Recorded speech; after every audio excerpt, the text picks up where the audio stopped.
Nouvel exemple d'une ville qui se révolte contre la drogue. C'est à Lille que ça s'est passé hier. 200 habitants du quartier des Biscottes s'en sont pris à des revendeurs de drogue. Nous vous en parlions dès hier soir. Benoît Gadret et Gilles Balbastre sont retournés ce matin dans ce quartier pour comprendre.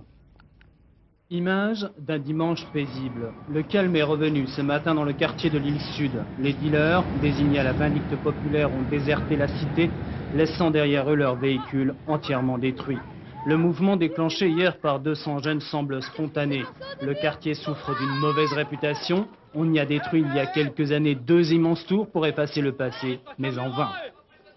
Les années 70-80, c'était quand même assez chaud, il y avait beaucoup de problèmes.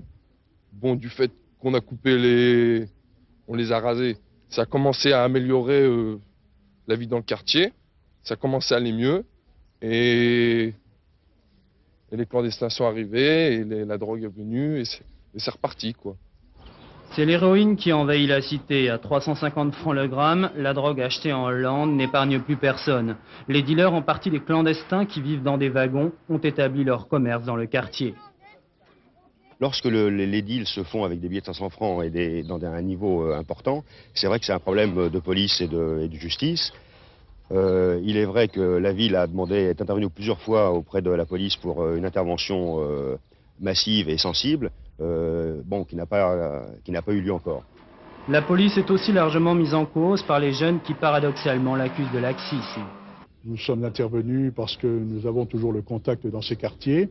Je ne dis pas que nous voyons ça d'un œil favorable, bien sûr, mais nous voudrions un peu plus de coopération sincère quand même, parce que hier, aucun nom ne nous a été avancé. Les jeunes qui ont été malmenés n'ont pas été mis à notre disposition. Mais chacun sait aussi ici que la chasse aux dealers a ses limites.